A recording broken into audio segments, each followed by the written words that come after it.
ओम श्री परमात्मने नमः। आज हम लोग 15वें अध्याय का पठन करेंगे। उसके उपरांत श्री कृष्ण भगवान फिर बोले कि हे अर्जुन, आदि पुरुष परमेश्वर रूप मूल वाले और ब्रह्मा रूप मुख्य शाखा वाले, जिस संसार रूप पीपल के वृक्ष को अविनाशी कहते हैं तथा जिसके वेद पत्ते कहे गए हैं, उस संसार रूप वृक्ष को जो पुरुष मूल सहित तत्व से जानता है, वह वेद के तात्पर्य को जानने वाला है। हे अर्जुन, उस संसार वृक्ष की तीनों गुण रूप जल के द्वारा बढ़ी हुई विषय भोग रूप कोपलों वाली देव, मनुष्य और त्रिलोक आदि योनि रूप शाखाएं नीचे और ऊपर सर्वत्र फैली हुई हैं तथा मनुष्य योनि में कर्मों के अनुसार बांधने वाली अहंता, ममता और वासना रूप जड़ें भी नीचे और ऊपर सभी लोकों में व्याप्त हो रही है। परंतु इस संसार वृक्ष का स्वरूप जैसा कहा है वैसा यहाँ विचार काल में नहीं पाया जाता, क्योंकि न तो इसका आदि है और न ही अंत है तथा न अच्छी प्रकार से स्थिति है।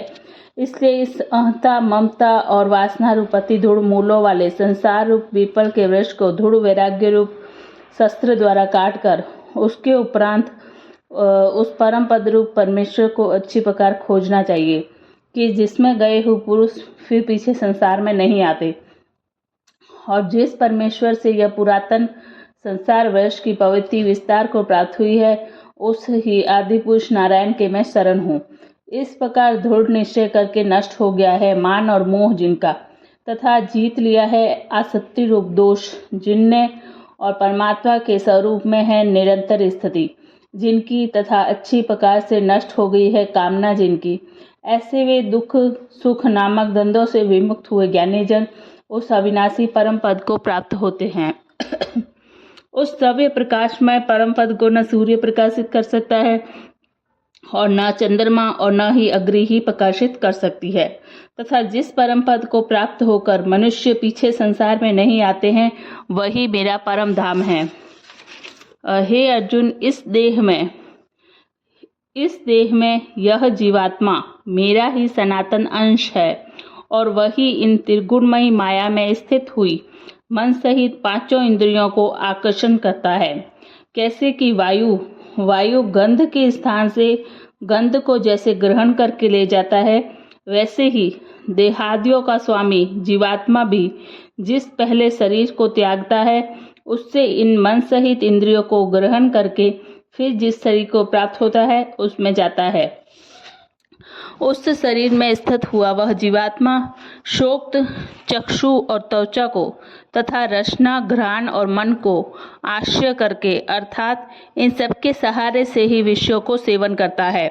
परंतु शरीर छोड़कर जाते हुए को अथवा शरीर में स्थित हुए को और विषयों को भोगते हुए को अथवा तीनों गुणों से युक्त हुए को भी अज्ञानी जन नहीं जानते हैं। केवल ज्ञान रूप नेत्रों वाले ज्ञानी जन ही तत्व से जानते हैं, क्योंकि योगी जन भी अपने हृदय में स्थित हुए इस आत्मा को यत्न करते हुए ही तत्व से जानते हैं।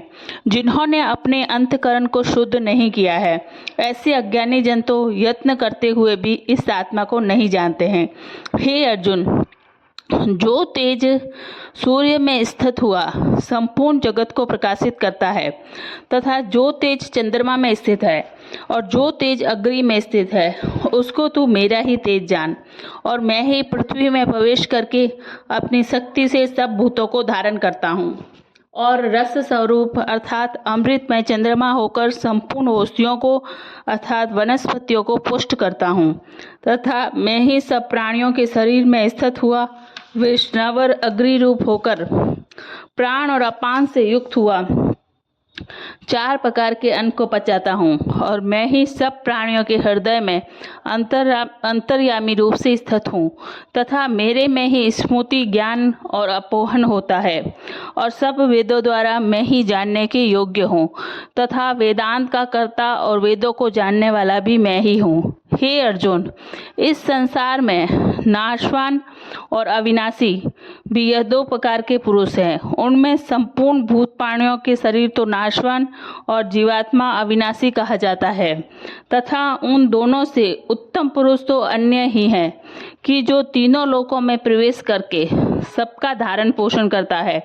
अविनाशी परमेश्वर और परमात्मा ऐसे कहा गया है, क्योंकि मैं नाशवान जड़वर्ग क्षेत्र से तो सर्वथा अतीत हूँ और माया में स्थित अविनाशी जीवात्मा से भी उत्तम हूँ, इसलिए लोक में और वेद में भी पुरुषोत्तम नाम से प्रसिद्ध हूँ।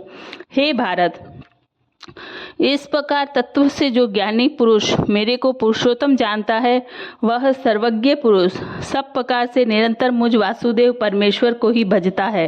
हे निष्पाप अर्जुन, ऐसे यह अति रहस्ययुक्त गोपनीय शास्त्र मेरे द्वारा कहा गया है। इसको तत्व से जानकर मनुष्य ज्ञानवान और कृतार्थ हो जाता है, अर्थात उसको और कुछ भी करना शेष नहीं रहता है। इस अध्याय में भगवान ने अपना परम गोपनीय प्रभाव भली प्रकार से कहा है। जो मनुष्य उत प्रकार से भगवान को, केवल भगवान को सर्वोत्तम समझ लेता है, फिर उसका मन एक क्षण भी भगवान के चिंतन का त्याग नहीं कर सकता, क्योंकि जिस वस्तु को मनुष्य उत्तम समझता है उसी में उसका प्रेम होता है, और जिसमें प्रेम होता है उसी का चिंतन होता है। अतः सबका मुख्य कर्तव्य है कि भगवान के परम गोपनीय प्रभाव को भली प्रकार समझने के लिए यह नाशवान क्षणभंगुर संसार की आसक्ति का सर्वथा त्याग करके एवं परमात्मा के शरण होकर भजन और सत्संग की ही विशेष चेष्टा करें। जय श्री कृष्ण। दोस्तों, कल हम लोग 16वें अध्याय का पठन करेंगे। कृपया इसको ध्यान से सुनें और अपने जीवन में उतारें, क्योंकि गीता का ज्ञान मनुष्य के लिए बहुत उपयोगी है।